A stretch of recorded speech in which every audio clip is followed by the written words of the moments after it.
So hello guys, welcome back to my channel Eco Tutor. Here we will read English newspaper with Hindi explanation. So let's get start. Here the title is Celebration to Shoro 11 killed in crash to join RCB's victory bash.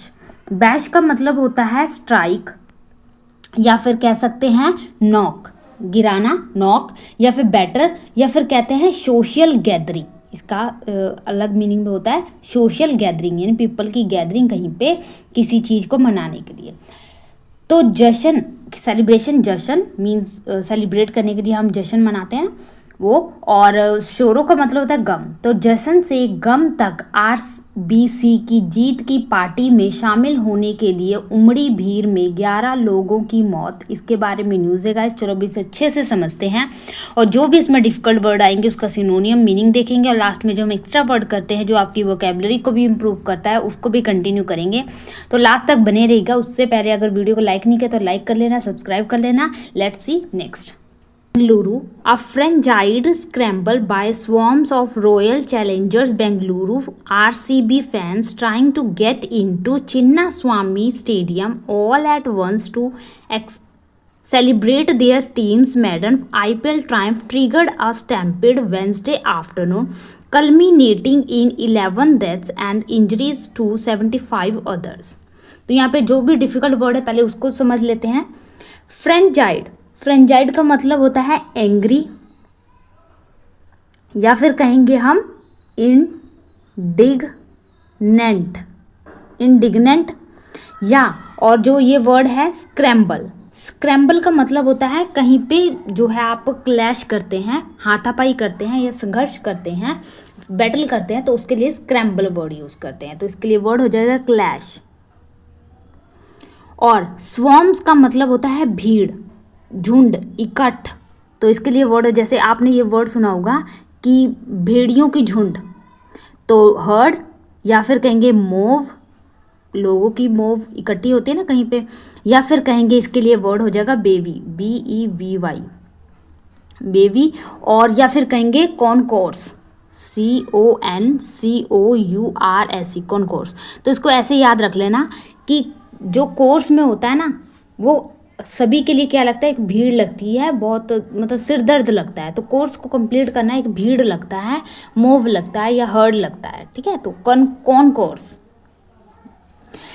तो जो अफ्रेंजाइड scramble, फ्रेंजाइड scramble का मतलब होता है कि वही जो संघर्ष कर रही है, क्लैश करने वाली, जो एंग्री से भरी हुई है, बाय स्वॉर्म्स, किसके द्वारा स्क्रैम्बल, कैसा संघर्ष, फ्रेंजाइड वाला, एंग्री वाला, किसके द्वारा, स्वॉर्म्स के द्वारा, भीड़ के द्वारा।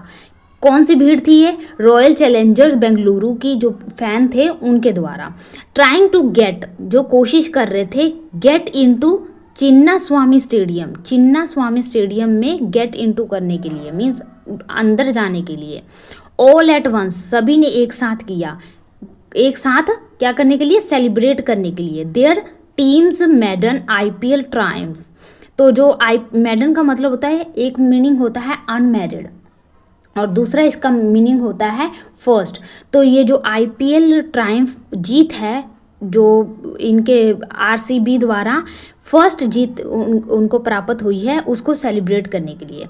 ट्रिगर्ड आ स्टैम्पिड, इसने ट्रिगर किया, मीन्स बढ़ाया एक भगदड़ को, वेंसडे आफ्टरनून, कल्मिनेटिंग, और जिसका रिजल्ट क्या हुआ, 11 डेथ्स और इंजरीज ऑफ 75 पीपल जो है इसमें इंजर्ड हुए। 4 of the victims were women and another 2 children.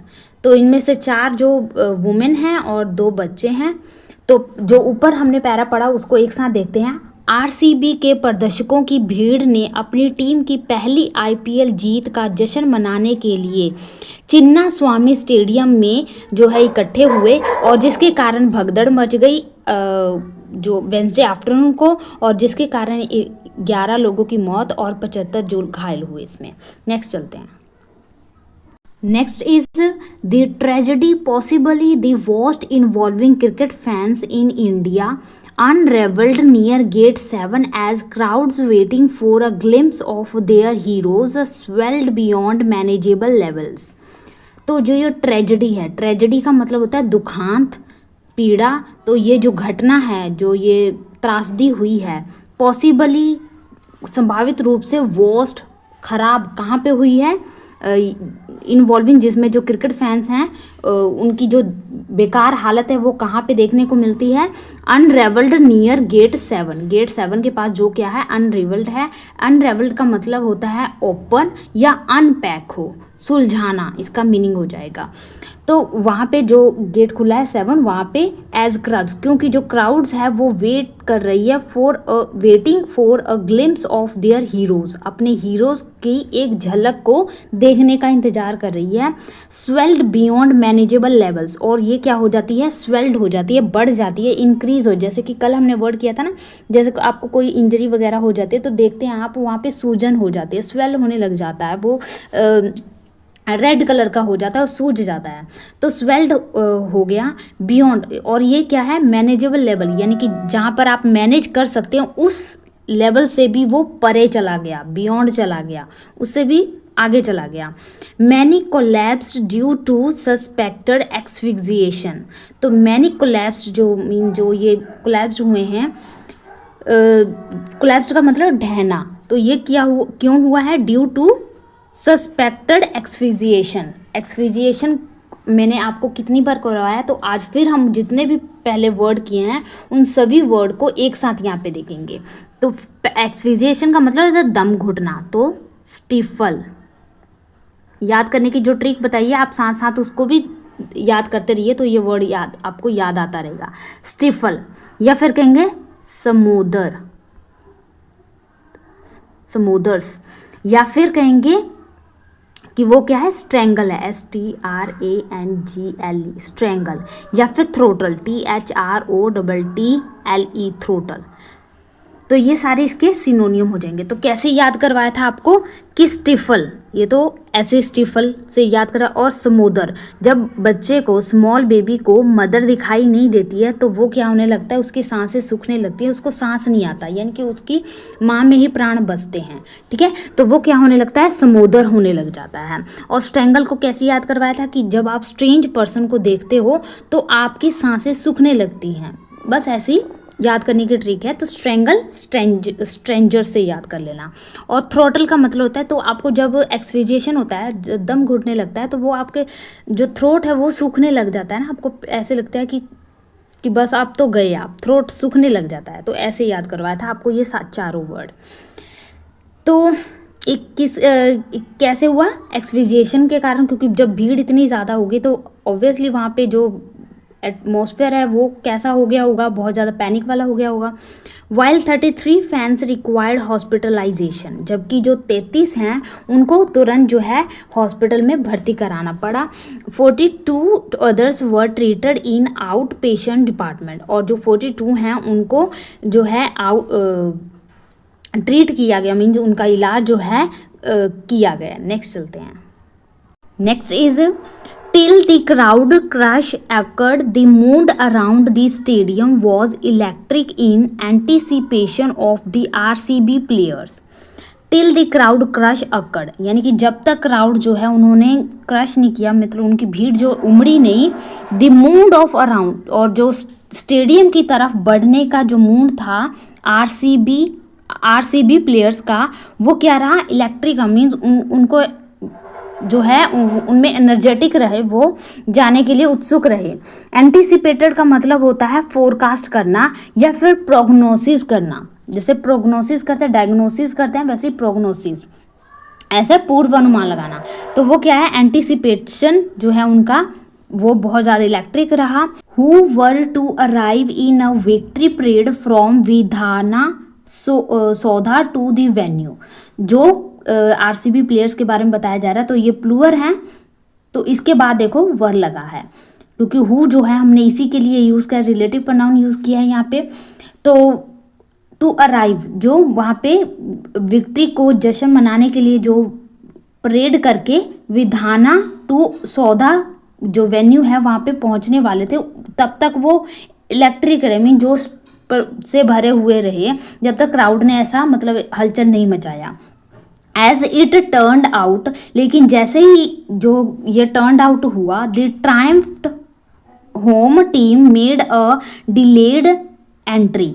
तो जब उनको पता चला कि ऐसा कुछ हुआ है तो जो ट्रायम्फ होम टीम है उन्होंने क्या किया, एंट्री जो है उसमें जो डिले हुई है, जैसे ही उनको ये सब पता चला, लॉन्ग आफ्टर दी स्टैम्पीड के बाद यानी भगदड़ के बाद जो उनकी टीम है वो एंट्री उनको देरी से मिली है। A curtailed version of the celebratory event took place in. तो एक ही बहुत ही कर्टेल का मतलब होता है संक्षिप्त, शॉर्ट कह सकते हैं। तो संक्षिप्त या फिर लेसन या रिड्यूस। तो जो वर्जन था यानी कि वहाँ पे जो कार्यक्रम था उसको क्या कर दिया उन्होंने, संक्षिप्त कर दिया। Front of the crowd already seated inside the stadium. तो जो स्टेडियम में ऑलरेडी सीट थे यानी बैठे हुए थे, उनके सामने जो उन्होंने कार्यक्रम रखा था उसको उन्होंने कर्टेल कर दिया जब उनको पता चला कि ऐसा कुछ हुआ है। तो एब्सोल्युटली गटर का मतलब होता है निराश, और एक गट होता है ना जैसे आपका आंत कह सकते हैं। तो एब्सोल्युटली गटर ये क्या था, बिल्कुल ही निराशाजनक था। Sad RCB icon Virat Kohli in his first reaction to the tragedy. Icon means जो हीरो हैं विराट कोहली, उन्होंने अपने फर्स्ट रिएक्शन जो है इस ट्रेजेडी के बारे में उन्होंने अपना फर्स्ट रिएक्शन दिया और कहा कि ये पूरी तरह क्या है, निराशाजनक है। PM Modi to mourn the loss of lives. तो जो इन्होंने अपनी जानें खो दी हैं उसके ऊपर वो बहुत ज़्यादा क्या रहे, दुखी हुए, मौन हुए, विलाप किया उन्होंने। Senior police officials said the state government had been warned about the risk of holding a victory parade and celebrations inside the stadium। तो जो सीनियर पुलिस ऑफिसर हैं उन्होंने कहा कि स्टेट गवर्नमेंट को उन्होंने वार्न किया था पहले ही कि रिस्क है ये होल्ड करना विक्ट्री परेड और ये सेलिब्रेशन जो स्टेडियम के अंदर होने वाला है उसको करने के लिए जो भीड़ है उसको कंट्रोल में रखना क्या है, उसके लिए उन्होंने पहले ही वार्न कर दिया था स्टेट गवर्नमेंट को। शॉर्ट नोटिस के माध्यम से just hours after RCB triumphed over Punjab kings in Ahmedabad in what was their 18th shot at the title.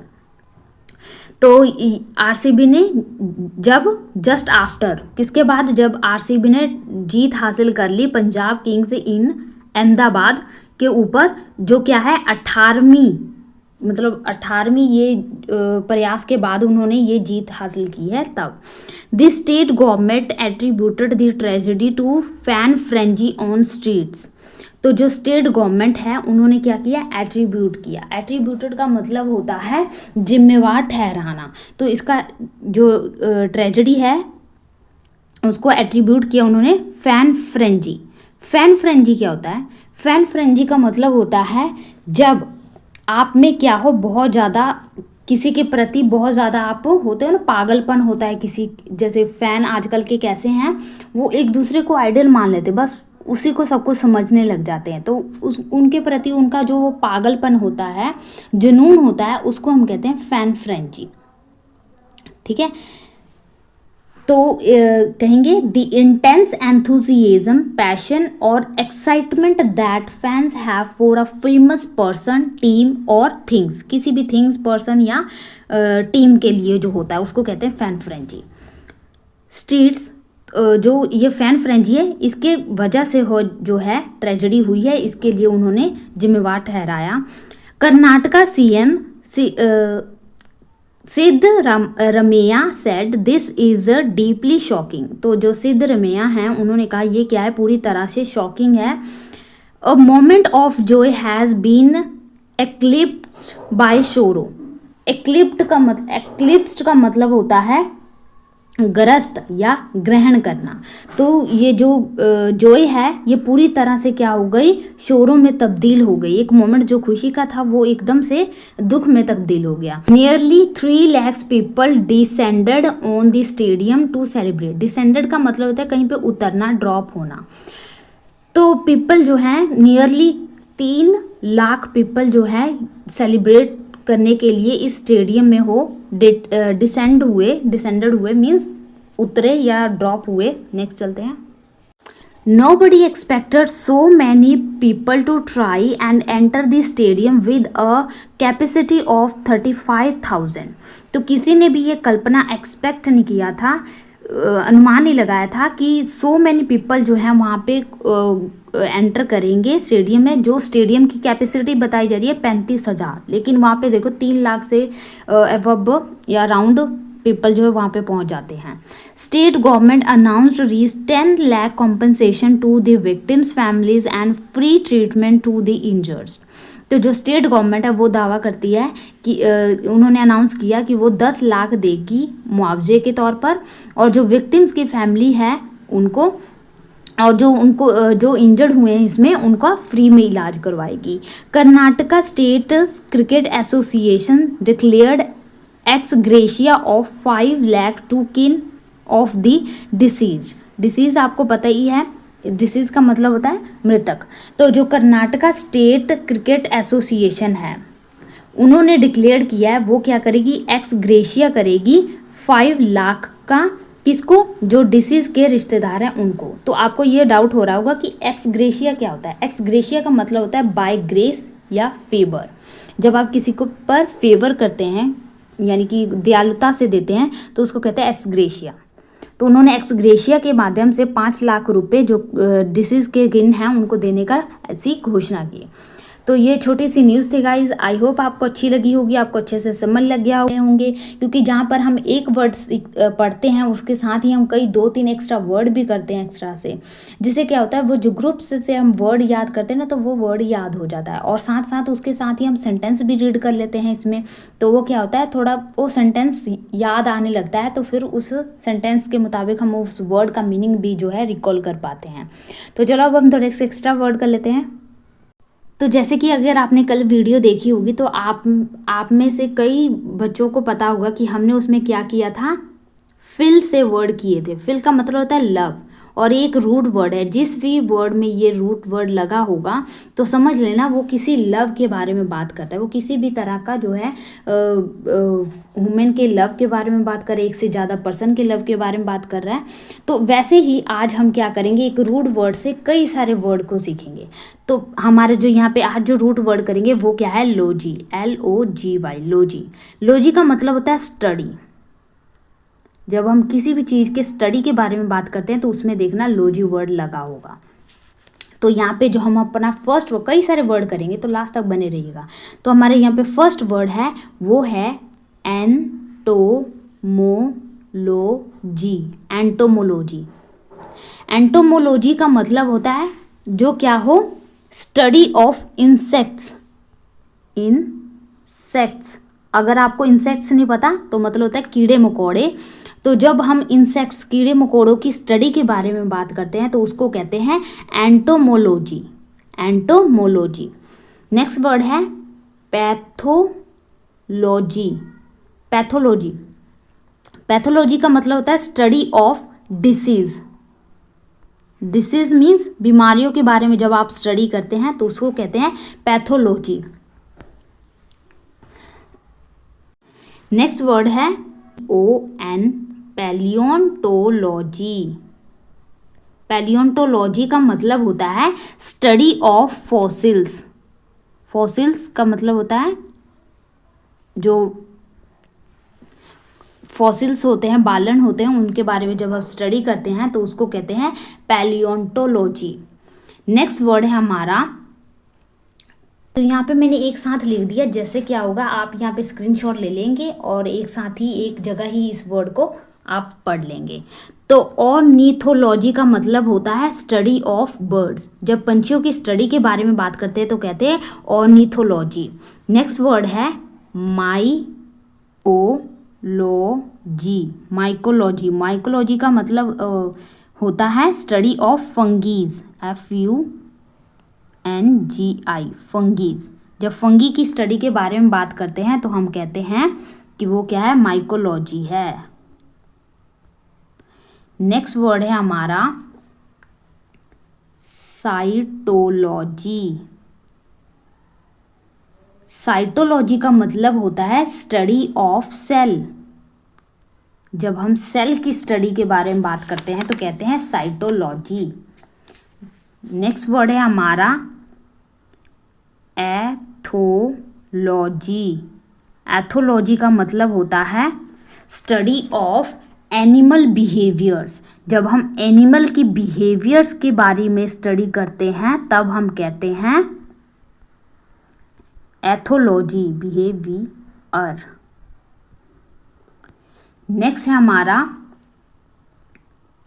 एकारोलॉजी। एकारोलॉजी, एकारोलॉजी का मतलब होता है स्टडी ऑफ माइट्स और टिक्स, यानी जब हम जो शरीर में कीड़े लग जाते हैं जैसे कि घून वगैरह या जुएं, तो उसके बारे में अगर कोई स्टडी करता है तो उसको कहते हैं एकारोलॉजी, यानी कि study of mites and ticks, TICKS, ticks, जुएं और घून और जुएं की स्टडी के बारे में। नेक्स्ट है फिकोलॉजी। फिकोलॉजी का मतलब होता है study of algae, ALGAE, algae. जब एल्गी की स्टडी के बारे में बात करते हैं तो कहते हैं फिकोलॉजी। नेक्स्ट वर्ड है हमारा इक्थायोलॉजी, मीन्स स्टडी ऑफ फिशेस। जब फिश की स्टडी के बारे में बात करते हैं तो उसे कहते हैं इक्थायोलॉजी। तो यहाँ पे देखो लॉजी वर्ड से हमने कितने वर्ड्स किए यहाँ पे, तो जो हमने फिर से देखो कितने सारे वर्ड किए। एक रूट वर्ड स्टडी लॉजी से किया, 1 2 3 4 5 6 7 8 9 10 वर्ड किए हमने एक साथ।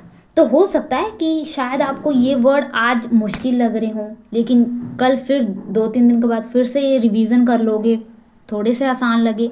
हाँ, हो सकता है ये नाम याद ना रहे क्योंकि बहुत ज़्यादा डिफ़िकल्ट नेम है, लेकिन हाँ ऐसा तो हो जाएगा ना कि एक बार आपने इसको देख तो लिया ना, तो थोड़ा आइडिया तो लगा पाओगे ना। कहीं पे अगर जो मान लो क्वेश्चन आ जाता है तो आप समझ तो पाओगे ना, हाँ लॉजी लगा है तो थोड़ा क्या होगा, उससे रिलेट कुछ करके थोड़ा अपना जो है ट्रिक तो लगा ही सकते हो ना। कि अगर अंधाधुंध ट्रिक जो है निशान तीर मारने से बेहतर है कि थोड़ा लॉजिक लगाकर आप अच्छे से क्वेश्चन कर पाओ। तो आई होप गाइज आपको ये ट्रिक अच्छी लगी होगी। एक साथ हमने यहाँ पे कई सारे वर्ड किए और एक रूट वर्ड से किया, जिससे आपको ये वर्ड याद करने में भी आसानी होगी। तो गाइज मिलते हैं नेक्स्ट वीडियो में। Thank you for watching.